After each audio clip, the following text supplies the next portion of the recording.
السلام عليكم ورحمة الله وعليكم السلام ورحمة الله وبركاته. أعوذ بالله من الشيطان الرجيم. بسم الله الرحمن الرحيم. الحمد لله رب العالمين. اللهم لك الحمد كما ينبغي لجلال وجهك وعظيم سلطانك، ملء أرضك وملء سمائك. يا حي يا قيوم برحمتك نستغيث، اصلح لنا شأننا كله ولا تكلنا إلى أنفسنا طرفة عين. الحمد لله المعبود في كل مكان، المذكور على كل لسان، لا يخلو من علمه زمان ولا مكان، تجلى عن الأنداد والأشباح وتنزه عن السلطة والعباد، ولقد حكمه على جميع الخلق والعباد. لا تمثل العقول بالتفكير ولا تبلغ القلوب بالتصوير، ليس كمثله شيء وهو السميع البصير. ونصلي ونسلم على البشير النذير المجتبى المرتضى محمد صلى الله عليه وسلم. اللهم صل على محمد وعلى آل محمد كما صليت على إبراهيم وعلى إبراهيم إنك حميد مجيد. ثم أما بعد، أيها الأحباب الكرام، نحمد الله كثير ونشكر الله كثير إن الله سبحانه وتعالى وفقنا وصلينا هذه الفريضة في جماعة. قال النبي صلى الله عليه وسلم: من صلى الفجر في جماعة فهو في ذمة الله. فانظر يا ابن آدم لا يطلبنك الله من ذمته بشيء. نحمده ونصلي على رسول الكريم। মেহমান অনেক উঁচা শব্দে আল্লাহ পাকের প্রশংসা করেছেন। যে মহান সত্তার প্রশংসা, যিনি এক অদ্বিতীয়, তিনি একক সত্তা, তার কোনো মিসাল নাই, তার কোনো দ্বিতীয় নাই, তার কোনো সাদৃশ্য নাই। তিনি এক ও অদ্বিতীয় সত্তা, একমাত্র লা ইলাহা ইল্লাল্লাহ মুহাম্মাদুর রাসূলুল্লাহ এবং দরুদ ও সালাম নবীদের উপরে, যিনি এরকম সর্বশ্রেষ্ঠ মাখলুক, পৃথিবীর মধ্যে সর্বসেরা মাখলুক হিসাবে যাকে আল্লাহ পাক পাঠাইছেন। এরপর মেহমান বলতেছেন যে আল্লাহ পাকের শুকরিয়া যে তিনি আমাদেরকে ফজরের নামাজ জামাতে পড়ার তৌফিক দিলেন। মহানবী সাল্লাল্লাহু আলাইহি ওয়াসাল্লাম বলেছেন, মান সাল্লাল ফজরা ফি জামাতি কানা ফি জিম্মাতিল্লাহ। যে ব্যক্তি জামাতের সাথে ফজরের নামাজ পড়লো সে আল্লাহ পাকের জিম্মায় চলে গেল। সুবহানাল্লাহ। সুতরাং আল্লাহর জিম্মায় যে চলে যায় তাকে দুনিয়ার কেউ লাঞ্ছিত করতে পারে না। الله سبحانه وتعالى قوي ليس كمثله شيء وهو السميع البصير. فكل ضعيف ولا قوي إلا الله، وكل فقير ولا غني إلا الله، وكل يفنى ولا يبقى إلا الله. قال الله سبحانه وتعالى: كل من عليها فان ويبقى وجه ربك ذو الجلال والإكرام. এরপরে মেহমান বলতেছেন যে আল্লাহ সুবহানাহু ওয়া তাআলা ধনী, আমরা গরিব। আল্লাহ পাক মহান, আল্লাহ পাক শক্তিশালী, আমরা দুর্বল। আমরা সবাই তার মুহতাজ, তিনি কারো মুহতাজ না।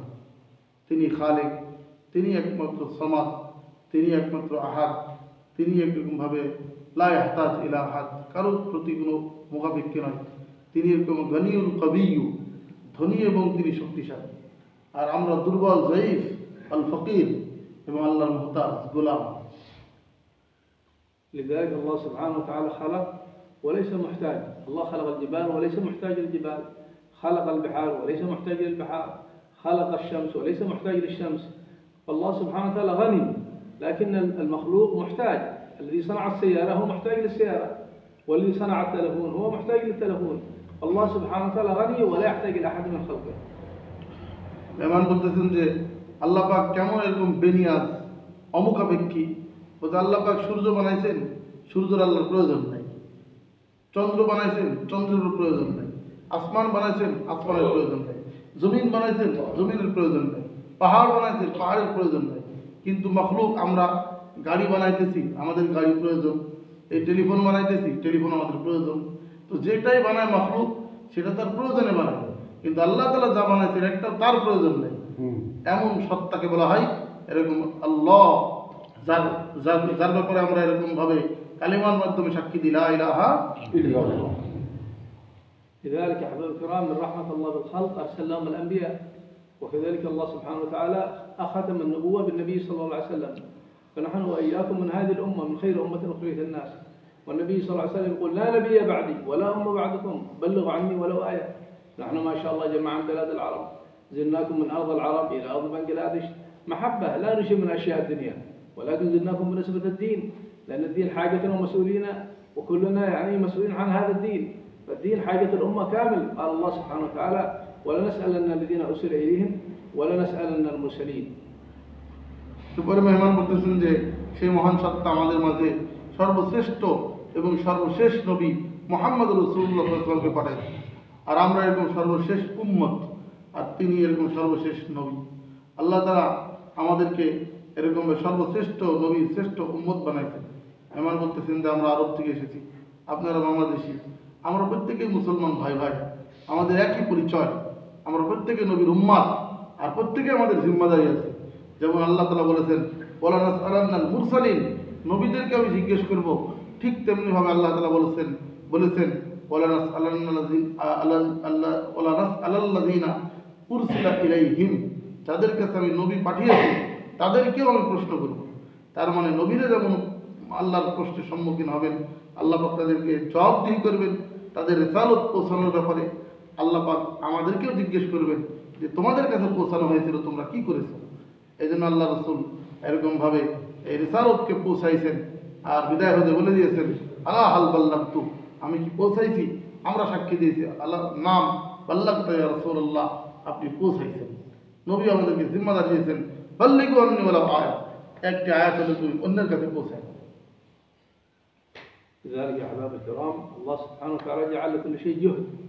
الزراعة لها جهد وجاءت الزراعة، وكذلك الصناعة لها جهد وجاءت الصناعة، وكذلك يعني البناء والأشياء جاءت لها بالجهد، وكذلك الدين بالدين يعني بالجهد يأتي الدين في حياة الأمة.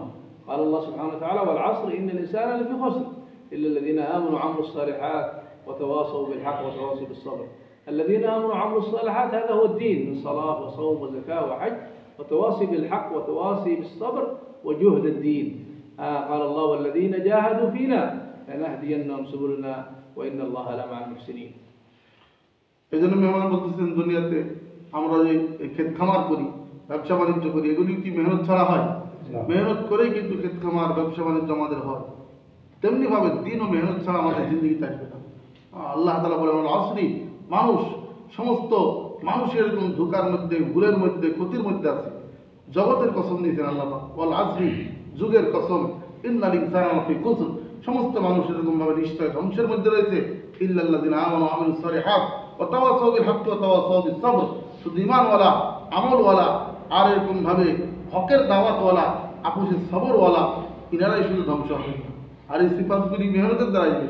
ওয়াল্লাযিনা জাহাদু ফিনা লানাহদিয়ান্নাহুম সুবুলানা, যারা আমার রাস্তায় মুজাহাদা করবে, আল্লাহ তাআলা বলতেছেন হেদায়েত পাওয়ার জন্য কষ্ট করবে, বেদনা যাতনা সহ্য করবে, আমি তাকে হেদায়েত পাওয়ার সমস্ত রাস্তা খুলে দেব। সুবহানাল্লাহ। এই জন্য মেহনত করেই এরকম হেদায়েত আনতে হবে, মেহনত করেই আমাদেরকে আল্লাহর কাছে হেদায়েত চাইতে হবে, তাহলে আল্লাহ পাক আমার জন্য হেদায়েতের রাস্তা খুলবেন। لذلك أحباب الكرام كلنا في ضلالة، لكن الله سبحانه وتعالى يا عبادي كلكم ضال إلا من هديتم فاستهدوني أهدكم. نحن كلنا محتاجين للهداية. ذلك الحمد لله الله سبحانه وتعالى أخرجنا في هذا السبيل المبارك نفرغ الوقت، لا بد من تفريغ الوقت. مثل ما فرغنا وقت الزراعة، فرغنا وقت التجارة، فرغنا وقت الصناعة، لا بد من تفريغ الوقت للدين. والله أحيانا هذا الجهد المبارك في هذا الزمان نخرج في سبيل الله 4 شهور 40 يوم 3 أيام نتحرك للدين. الآن العالم ينتظركم، الناس الآن يموتوا بالعالم بدون لا إله إلا الله، فنحن نخرج في سبيل الله. وفقكم الله وندعي لكم إن شاء الله، وهذا وظيفة الأمة كاملة. এই জন্য মেহমান বলতেছেন যে আলহামদুলিল্লাহ আল্লাহ পাক রব্বুল আলামিন জামানায় একটা মেহনত দান করেছেন।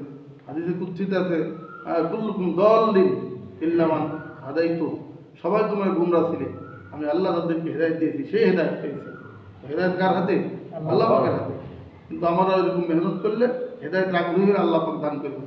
এই জন্য মেহমান বলতেছেন যে জামানায় আলহামদুলিল্লাহ এই যে দাওয়াত তাবলীগের রাস্তায় এরকম আমরা আল্লাহর রাস্তায় 4 মাস সফর করব, আর এরকমভাবে আল্লাহর কাজ কাম করবো, আর এরকম নিসাবি সফর করবো ইনশাআল্লাহ, করবো তো ইনশাআল্লাহ।